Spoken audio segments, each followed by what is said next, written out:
Welcome to Vanya academy అండి. ఈరోజు వీడియోలో టాపిక్ వచ్చేసేటప్పటికి coordinate geometry part 5.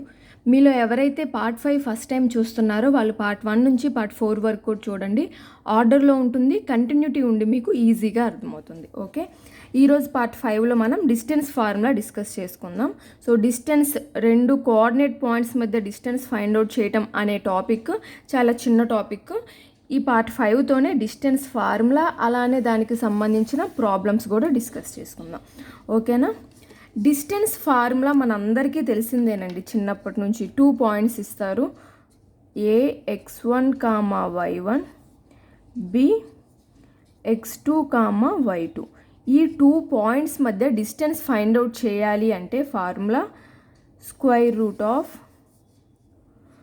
x2 minus x1 whole square plus y2 minus y1 whole square. ఇది distance formula. 2 points మధ్య distance find out చేయమంటే మనం ఈ ఫార్ములాలో ఇచ్చిన పాయింట్స్ని సబ్స్టిట్యూట్ చేసి ఫైండ్ అవుట్ చేయొచ్చు.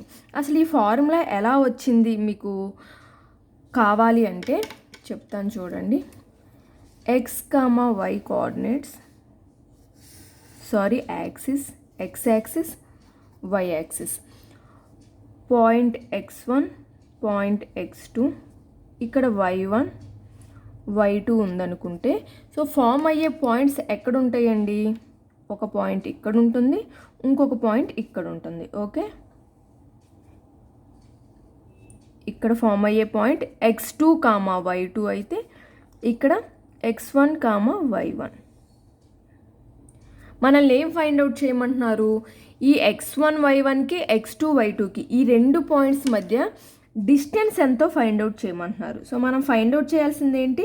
ఇది. ఇక్కడ కూడా మనం లైన్ డ్రా చేసుకుంటే ఇప్పుడు ఇది ఒక రైట్ యాంగిల్ ట్రయాంగిల్ అయింది కదా. సో దీని వాల్యూ ఎంత అవుతుందండి? ఈ వాల్యూ x2, ఈ టోటల్ x2లో నుంచి x1ని సబ్స్ట్రాక్ట్ చేస్తే ఎంతో అదే కదా దీని వాల్యూ. అంటే x2 మైనస్ x1. దీని వాల్యూ ఏమవుతుంది? టోటల్ y2లో నుంచి y1ని సబ్స్ట్రాక్ట్ చేస్తే మనకి ఏదైతే వస్తుందో అదే దీని వాల్యూ కదా. So y2 minus y1. మనం ఫైండ్ అవుట్ చేయాల్సింది ఏంటి? ఇది. ఇక్కడ ఏ అనే పాయింట్, బి అనే పాయింట్ అనుకుంటే ఈ డిస్టెన్స్ ఏబి మనం ఫైండ్ అవుట్ చేయాలి. సో పైథాగరస్ థీరం మనకి తెలిసిందే రైట్ యాంగిల్ ట్రయాంగిల్లో. అది అప్లై చేసుకున్నట్లయితే AB square equals to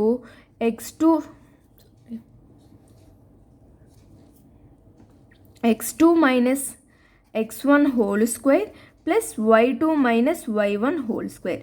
so distance మాత్రమే మనకు కావాలి కాబట్టి distance AB equals to square root of x2 minus x1 whole square plus y2 minus y1 whole square. So మనకి 2 పాయింట్స్ మధ్య డిస్టెన్స్ ఫైండ్ అవుట్ చేయమంటే మనం రాసుకునే ఫార్ములాకి ప్రూఫ్ ఇదన్నమాట. ఓకే, మనం డిస్కస్ చేసుకునే ప్రతి ఫార్ములాకి కూడా ప్రూఫ్ ఖచ్చితంగా ఉంటుందండి. ఊరికే అలా ఫార్ములాని బట్టి పట్టేస్తే కాదు, ప్రూఫ్స్ ఖచ్చితంగా ఉంటాయి వాటికి. ఓకే, మనం ఏదో ఒక షార్ట్ కట్ నేర్చుకోగానే అదేదో కొత్తది ఎక్కడి నుంచో వచ్చిందైతే కాదండి. ప్రతి దానికి కూడా ప్రూఫ్ ఉంటుంది. కానీ మనకు ఆ ప్రూఫ్లన్నీ అనవసరం కదా. ఇదేమి కాంపిటేటివ్ ఎగ్జామ్, ఇదే మనం స్కూల్ ఎగ్జామ్స్ రాస్తుంటే అన్ని ప్రూఫ్స్ స్టెప్ బై స్టెప్ రాయొచ్చు. సో మనం ఒక కాంపిటేటివ్ ఎగ్జామ్స్కి ప్రిపేర్ అవుతున్నామంటే ఫార్ములాలో సబ్స్టిట్యూట్ చేసామా, ఆన్సర్ వచ్చిందా, అంతవరకే. అంతకన్నా ఇంకా ఏమైనా షార్ట్ కట్ ఉందా అది కూడా నేర్చుకోవచ్చు. ఎందుకంటే మనకి సెకండ్స్, ఒక ప్రాబ్లమ్ని 40 to 50 సెకండ్స్ లోపు సాల్వ్ చేయాలి. మనకి ఇచ్చే ఒక ప్రాబ్లమ్కి 1 minute టైం కూడా ఉండదు కాబట్టి. ఓకేనా? సో ఫార్ములాస్ అన్నీ కూడా ప్రూఫ్ చేసి ఇచ్చిన ఫార్ములాసే వస్తాయి. కాకపోతే కొన్ని మనం షార్ట్ కట్స్ నేర్చుకుంటాం, డైరెక్ట్గా సబ్స్టిట్యూట్ చేస్తాం. స్కూల్లో లాగా ఒక స్టెప్ తర్వాత ఒక స్టెప్ అట్లా రాయం. ఓకే, డిస్టెన్స్ ఫార్ములా అండి ఇది. 2 పాయింట్స్ మధ్య డిస్టెన్స్ ఫైండ్ అవుట్ చేయమంటే formula square root of x2 minus x1 whole square plus y2 minus y1 whole square. అదే ఆ 2 పాయింట్స్లో ఒక పాయింట్ ఆరిజిన్ అయ్యిందనుకోండి. ఓకే, ఒక పాయింట్ ఆరిజిన్ అయినట్లయితే డిస్టెన్స్కి ఫార్ములా ఏమవుతుందంటే square root of x square plus y square. ఒకటి ఆరిజిన్ అయిపోయింది అంటే x minus 0 whole square plus y minus 0 whole square అవుతుంది. దాన్ని మనం సింప్లిఫై చేస్తే square root of x square plus y square. మనకి ఏదైనా పాయింట్ ఇచ్చి దానికి దాని డిస్టెన్స్ ఆరిజిన్ నుంచి ఎంతో ఫైండ్ అవుట్ చేయమంటే ఏవైతే కోఆర్డినేట్స్ ఇచ్చారో వాటిని స్క్వేర్ చేసి యాడ్ చేసి రూట్ ఫైండ్ అవుట్ చేస్తే మనకి డిస్టెన్స్ అనేది వచ్చేస్తుంది. ఓకే, డిస్టెన్స్ అనేది ఎప్పుడు కూడా ఆల్వేస్ పాజిటివ్. మనకి కోఆర్డినేట్స్లో నెగిటివ్స్ ఇచ్చినప్పటికీ కూడా పాజిటివ్ అవుతుంది. ఎందుకంటే స్క్వేర్ చేస్తాం కాబట్టి మనకి నెగిటివ్ వాల్యూస్ వచ్చినా కూడా స్క్వేర్ చేసినప్పుడు అది పాజిటివ్ అవుతుంది. కాబట్టి డిస్టెన్స్ అనేది ఎప్పుడూ కూడా పాజిటివ్ వాల్యూనే ఉంటుంది. ఓకే, అదే distance between polar coordinates, 2 polar coordinates మధ్య డిస్టెన్స్ ఫైండ్ అవుట్ చేయమంటే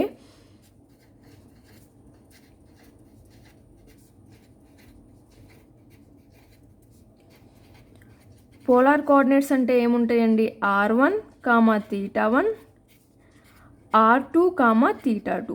2 పోలార్ కోఆర్డినేట్స్ ఇచ్చి డిస్టెన్స్ ఫైండ్ అవుట్ చేయమంటే దాని యొక్క formula r1 square square root of r1 square plus r2 square minus 2r1 r2 cos θ1 minus θ2.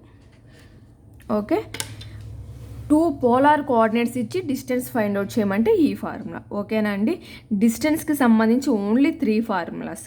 ఒకటి, 2 points మధ్య distance find out చేయాలంటే square root of x2 minus x1 whole square plus y2 minus y1 whole square. అదే ఒకటి origin నుంచి distance find out చేయాలంటే ఏదైనా ఒక పాయింట్కి square root of x square plus y square formula అవుతుంది.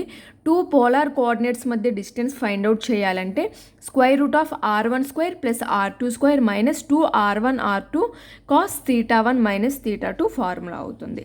ఓకేనా అండి, చాలా చిన్నదే, మీలో చాలామందికి ఇది తెలిసే ఉంటుంది. కానీ చాలా బేసిక్స్ నుంచి నేర్చుకుంటున్న వాళ్ళకి ఇప్పుడిప్పుడే కాంపిటేటివ్ ఎగ్జామ్స్కి ప్రిపేర్ అవుదాం అని స్టార్ట్ చేసిన వాళ్ళకి, మ్యాథ్స్ బ్యాక్గ్రౌండ్ లేకుండా ఇప్పుడు కాంపిటేటివ్ ఎగ్జామ్స్కి ప్రిపేర్ అవుతున్న వాళ్ళకి కూడా యూజ్ అయ్యే విధంగా ఉండాలి. కాబట్టి నేను చిన్ని బేసిక్ టాపిక్ను కూడా వదలకుండా చెప్తున్నాను. ఓకే, దీనికి సంబంధించి డిస్టెన్స్ ఫార్ములాకి సంబంధించి కొన్ని ఎగ్జాంపుల్ ప్రాబ్లమ్స్ సాల్వ్ చేద్దాం. చూడండి, the distance between the 2 points A 7,4 and B 3,1 is. Distance find out చేయమన్నారు, 2 పాయింట్స్ ఇచ్చారు. ఫార్ములా ఏంటి మనకి డిస్టెన్స్ ఫైండ్ అవుట్ చేయడానికి? Square root of x2 minus x1 whole square plus y2 minus y1 whole square. So దీన్ని x1 y1 అనుకోండి, x2 y2 అనుకోండి. So x2 minus x1 అంటే 3 minus 7 whole square plus 1 minus 4 whole square square root of. So 3 minus 7 అంటే -4 whole square plus -3 whole square square root of that equals to square root of 4 square 16, 3 square 9 that equals to route 25 that equals to 5 units అని ఇస్తారండి. జనరల్గా coordinate జామెట్రీలో మీకు ఆప్షన్స్లో 5 అని ఇచ్చినా 5 అని పెట్టండి, 5 యూనిట్స్ అని ఇస్తే 5 యూనిట్స్ అనే ఆప్షన్ టిక్ చేయండి. ఓకే, మీకు అర్థం అవ్వాలి, ఫార్ములానో నేను ఎలా సబ్స్టిట్యూట్ చేయాలో తెలియాలి కాబట్టి నేను ఇవన్నీ రాశాను. కానీ కావాలంటే మీరు ఇప్పుడిప్పుడే నేర్చుకుంటుంటే కొన్ని ప్రాబ్లమ్స్కి స్టార్టింగ్లో ఇలా రాసుకోండి మీకు అర్థమవటానికి. కానీ ఎగ్జామినేషన్లో మాత్రం ఇలా ఇన్ని స్టెప్స్ రాసేలాగా ప్రాక్టీస్ చేయొద్దు. 2 పాయింట్స్ ఇచ్చారు. So 3 minus 7 whole square 1 minus 4 whole square. 3 minus 7 అంటే 4 స్క్వేర్ ప్లస్ 3 స్క్వేర్ 16 ప్లస్ 19 25కి స్క్వేర్ రూట్ అంటే 5 యూనిట్స్. 10 to 15 సెకండ్స్ లోపే మీరు ఇలాంటి ప్రాబ్లమ్ సాల్వ్ చేయగలగాలి. ఈ ఫార్ములా రాసుకోవద్దు, ఈ స్టెప్ రాసుకోవద్దు, డైరెక్ట్గా వీటి స్క్వేర్స్ వాల్యూస్ కూడా 3 స్క్వేర్ 4 స్క్వేర్ మనం 50 స్క్వేర్స్ వరకు నేర్చుకోమన్నాను నేను. సో ఈ స్క్వేర్ వాల్యూస్ కూడా పెద్ద కష్టమేం కాదు కాబట్టి అడిషన్స్ కూడా 16 ప్లస్ 19 25 ఎవరికైనా తెలిసేదే. కాబట్టి డిస్టెన్స్ ఫార్ములాస్లో మీరు ఫార్ములా నేర్చుకోండి, ఎలా సబ్స్టిట్యూట్ చేయాలో తెలుసుకోండి. ఎగ్జామినేషన్లో మాత్రం ఫార్ములాస్ ఇట్లా సబ్స్టిట్యూట్ చేసే విధంగా కాకుండా డైరెక్ట్గా అట్లీస్ట్ ఈ సబ్స్ట్రాక్షన్స్ దగ్గర నుంచి ఈ పాయింట్ దగ్గర నుంచో లేదా మీకు స్క్వేర్స్ ఎడిషన్స్ ఇంకా బాగా వస్తే డైరెక్ట్గా 25 స్క్వేర్ రూట్ అని మనసులో చేసుకునే విధంగా చిన్న చిన్న వాల్యూస్ ఇచ్చినప్పుడు చేసేసుకునేలాగా ప్రాక్టీస్ చేయండి. Okay, next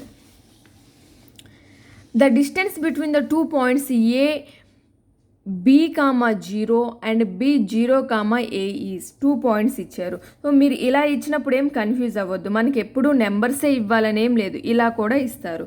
so distance formula square root of x2 minus x1 whole square plus y2 minus y1 whole square. x1 y1 x2 y2. x2 minus x1 అంటే 0 minus b whole square plus a minus 0 whole square square root of that equals to minus b whole square అంటే b square, a minus 0 అంటే a square. So b square plus a square square root of. So b square root of b square plus a square మన answer అవుతుంది. In case మీకు ఆప్షన్స్లో square root of a square plus b square అని ఇచ్చినా అదైనా tick చేయండి, ఎలా అయినా ఒకటే కాబట్టి. Okay, next problem. The distance of the point 6, -8 from the origin is. Origin నుంచి ఫైండ్ అవుట్ చేయమంటున్నారు.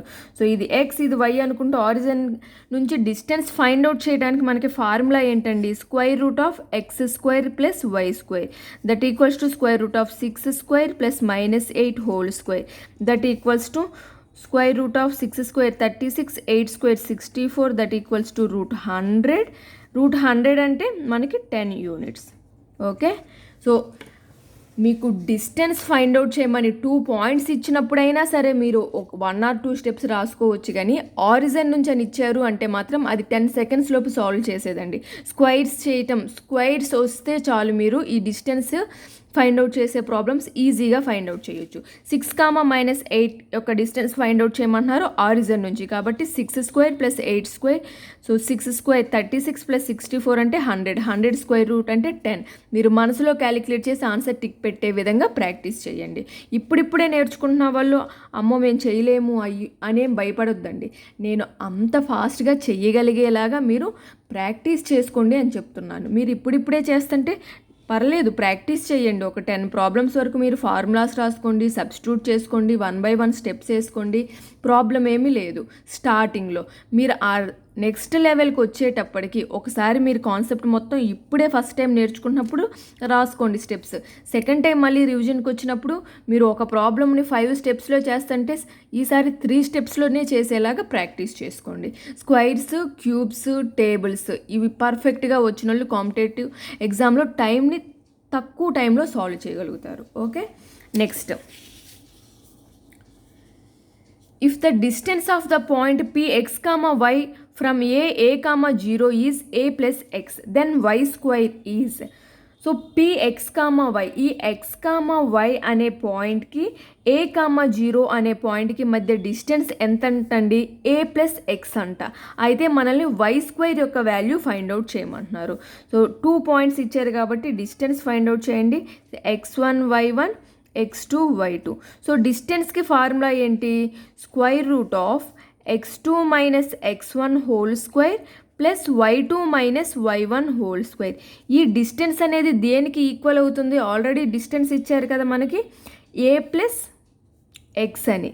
సో దీనిని a ప్లస్ ఎక్స్కి ఈక్వల్ చేయండి, సబ్స్టిట్యూట్ చేయండి. x2 అంటే a minus x whole square plus y2 అంటే 0 minus y whole square square root of equals to a plus x. Square cancel అవ్వాలి అంటే root cancel అవ్వాలి అంటే బోత్ సైడ్స్ స్క్వేర్ చేయండి, అప్పుడు ఇక్కడ రూట్ క్యాన్సిల్ అయిపోతుంది, ఇక్కడ స్క్వేర్ వస్తుంది. So a minus x whole square plus 0 minus y అంటే minus y whole square, minus y whole square అంటే y square equals to a plus x whole square. Square root మనకి పోవాలి అంటే both sides square చేస్తాం, అంటే రెండు వైపులా whole square చేసామనుకోండి ఇది స్క్వేర్ అవుతుంది, ఇక్కడ స్క్వేర్ రూట్ క్యాన్సిల్ మనకి ఈ స్టెప్ వస్తుంది. So A square plus x square minus 2ax plus y square equals to A square plus x square plus 2ax equal టుకి ఇటువైపు సేమ్ ఉన్నాయి కాబట్టి ఈ ఏ స్క్వేర్ క్యాన్సిల్ అయిపోతుంది, ఎక్స్ స్క్వేర్ క్యాన్సిల్ అయిపోతుంది. ఇప్పుడు వై స్క్వేర్ ఏమవుతుందండి, y square equals to 2ax, ఇక్కడ నెగిటివ్లో ఉన్నది ఇటువైపు వస్తే పాజిటివ్ అవుతుంది, plus 2ax that equals to 4ax. మనల్ని వై స్క్వేరే కదా ఫైండ్ అవుట్ చేయమన్నారు, y square equals to 4ax ఏ ఆప్షన్లో ఉందో దానికి టిక్ పెట్టుకోవటమే. ఓకే, సో డిస్టెన్స్ నుంచి ఇంతకన్నా ప్రాబ్లమ్స్ అయితే ఏం అడగరండి. డిస్టెన్స్ ఫైండ్ అవుట్ చేయమంటారు, లేదా ఇలాంటి ప్రాబ్లమ్స్ ఇస్తారు. 2 పాయింట్స్ మధ్య డిస్టెన్స్ ఇచ్చారు, దాంట్లో y ఎంతో మనల్ని y స్క్వేర్ ఫైండ్ అవుట్ చేయమన్నారు. సో మనల్ని ఏ స్క్వేర్ ఫైండ్ అవుట్ చేయమనొచ్చు, ఏ స్క్వేర్ ఫైండ్ అవుట్ చేయలేము, క్యాన్సిల్ అయిపోతుంది. సో మనం ఏవైతే ఫైండ్ అవుట్ చేయగలమో వాటిని ఫైండ్ అవుట్ చేయమని కూడా అడుగుతారు. డిస్టెన్స్ ఫార్ములా చాలా చిన్న కాన్సెప్ట్ అండి. జస్ట్ ఆ 3 ఫార్ములాస్ నేర్చుకోండి, వాటికి సంబంధించిన ప్రాబ్లమ్స్ అడిగితే సాల్వ్ చేయండి. డిస్టెన్స్ ఫార్ములాస్ మీద మనకి ఎస్ఎస్సి సిజిఎల్లో అడుగుతారు, సిహెచ్ఎస్ఎల్లో అడిగినవి ఉన్నాయి, ఎంటీఎస్లో డైరెక్ట్ ఫార్ములాస్ కూడా అడుగుతారు. ఎంటీఎస్ వాళ్ళు ఫార్ములాస్ వరకు నేర్చుకోండి, అలానే బేసిక్ మోడల్కి సంబంధించిన ప్రాబ్లమ్స్ కూడా నేర్చుకోండి. ఇన్డెప్త్గా మీకు ఇవ్వకపోవచ్చు, కానీ జస్ట్ ఫార్ములాస్ అడగటం లేదా జస్ట్ ఆ ఫార్ములాలో సబ్స్టిట్యూట్ చేసేలాంటి ప్రాబ్లమ్స్ అడగటం చేస్తారు. ఎంటీఎస్ లెవెల్లో అడిగిన క్వశ్చన్స్ సిజిఎల్లో అడుగుతారు, సిజిఎల్లో అడిగిన క్వశ్చన్స్కి సంబంధించిన ఫార్ములాస్ ఎంటీఎస్లో కూడా అడగవచ్చు. మనం దేంట్లో కూడా చాయిస్ తీసుకొని ఈ లెవెల్ వరకే ప్రిపేర్ అవ్వాలి అన్న లిమిట్ అయితే ఏమీ ఉండదండి. సో డిస్టెన్స్ ఫార్ములాకి సంబంధించిన ప్రాబ్లమ్స్ కూడా ఇంపార్టెంటే. అన్ని కాంపిటేటివ్ ఎగ్జామ్స్లో మనకి ఆర్ఆర్బీలో కూడా అడుగుతారు, రైల్వేస్లో కూడా. కాబట్టి జాగ్రత్తగా ప్రిపేర్ అవ్వండి. చాలామంది నెగ్లెక్ట్ చేసే టాపిక్స్ ఇవే: coordinate geometry, mensuration, geometry, trigonometry మన ఛానల్లో కంప్లీట్ అయిపోయింది. ఇప్పుడు కోఆర్డినేట్ జామెట్రీ, మెన్సురేషన్ కూడా చెప్తాను. ఓకేనా అండి? ఓకే, ఈ వీడియోనైతే నేను ఇక్కడితో ఎండ్ చేస్తున్నాను. మీకు కనుక నా వీడియో నచ్చినట్లయితే లైక్ చేయండి, మీ ఫ్రెండ్స్తో షేర్ చేసుకోండి, అలానే సబ్స్క్రైబ్ చేసుకొని పక్కనే ఉన్న బెల్ ఐకాన్ క్లిక్ చేయడం మర్చిపోకండి. సో నేను ఎప్పుడైతే కొత్త వీడియోస్ అప్లోడ్ చేస్తానో మీకు వెంటనే నోటిఫికేషన్ అనేది వస్తుంది. అలానే ఈరోజు డిస్కస్ చేసిన ఈ ప్రాబ్లమ్స్లో మీకు ఏమైనా డౌట్స్ ఉంటే కామెంట్ సెక్షన్లో నాతో షేర్ చేసుకోండి. మీ డౌట్స్ అనేవి నేను క్లారిఫై చేస్తాను. ఓకే, మీకు వీడియో నచ్చినట్లయితే తప్పకుండా లైక్ చేయండి. ఎక్కువ మంది లైక్ చేయడం ద్వారా ఈ వీడియో అనేది ఎక్కువ మందికి షేర్ అవుతుంది, ఎక్కువ మందికి యూజ్ అవుతుంది. Okay, thank you for watching.